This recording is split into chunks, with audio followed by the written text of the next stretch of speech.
This Gatsby you spoke of is my neighbor. Don't talk. I want to hear what happens. Is something happening? You mean to say you don't know? I thought everybody knew. I don't. Why? Tom's got some woman in New York. Got some woman. She might have the decency not to telephone him at dinner, don't you think? Almost before I had grasped her meaning, Tom and Daisy had returned. It couldn't be helped. I looked outdoors for a minute. It was very romantic. There's a bird on the lawn that I think must be a nightingale come over on the White Star Line. He's singing away. Isn't it romantic, Tom? Very romantic. Nick, if it's light enough after dinner, I want to take you down to the stables. Among the broken fragments of the last 5 minutes at the table, I remember the candles being lit again, pointlessly, and I was conscious of wanting to look. We don't know each other very well, Nick. Well, I've had a very bad time, and I'm pretty cynical about everything. I suppose she talks and eats and everything. Oh yes, listen, Nick. Let me tell you what I said when she was born. Would you like to hear? Very much. I'll show you how I've gotten to feel about things. Well, she was less than an hour old, and Tom was God knows where. I woke up with an utter abandoned feeling, and asked the nurse right away if it was a boy or a girl. She told me it was a girl, and so I turned my head away and wept. All right, I said. I'm glad it's a girl, and I hope she'll be a fool, 'cause that's the best thing a girl can be in this world, a beautiful little fool. You see, I think everything's terrible anyhow. Everybody thinks so. Well, the most advanced people think so. And I know. I've been everywhere and seen everything and done everything. Sophisticated. God, I'm sophisticated. The instant her voice broke off, ceasing to compel my attention, my belief, I felt the basic insincerity of what she had said. It made me uneasy, as though the whole evening had been a trick of some sort, to exact a contributory emotion from me. I waited, and sure enough, in a moment she looked at me with an absolute smirk on her lovely face, as if she had asserted her membership in a rather distinguished secret society to which she and Tom belonged. Commercial break! And now a quick word from our sponsors. Have you wanted a new car?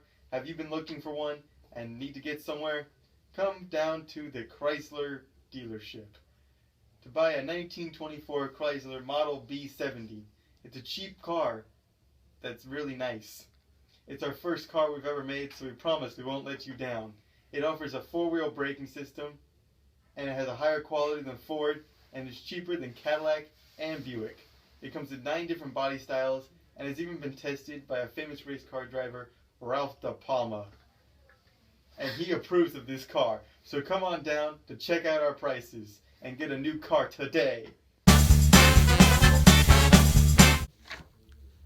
Tom and Miss Baker sat at either end of the long couch, and she read aloud to him from the Saturday Evening Post.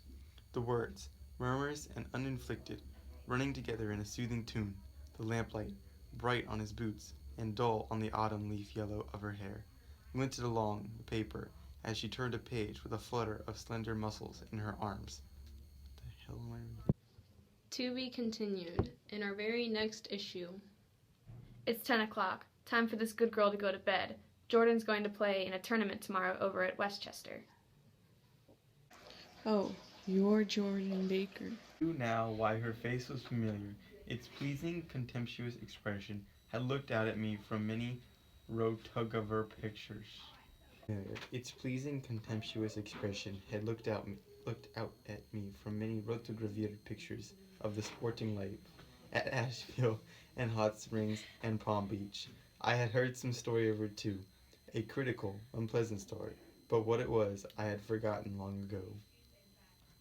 Good night. Wake me up at 8, won't you? If you'll get up. I will. Good night, Mr. Carraway. See you tomorrow.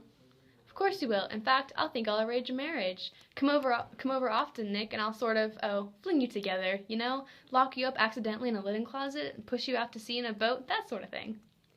Good night. I haven't heard a word. She's a nice girl. They aren't to let her run around this way. Who oughtn't to? Her family. Her family is one aunt about 1,000 years old. Besides, Nick's going to look after her, aren't you, Nick? She's going to spend a lot of weekends out here this summer. I think the home influence will be good for her. From Louisville. Our white girlhood was passed there. Our beautiful white... Did you give Nick a little heart-to-heart on the veranda? Did I? I can't seem to remember, but I think we talked about the Nordic race. Yes, I'm sure we did. It sort of crept up on us. Don't the first believe... thing you know. Oh, sorry. Did I? I can't seem to remember, but I think we talked about the Nordic race. Yes, I'm sure we did. It sort of crept up on us, and the first thing you know... Don't believe everything you hear. I said lightly that I had heard nothing at all. And a few minutes later, I got up to go home. They came to the door with me and stood side by side in a cheerful square of light.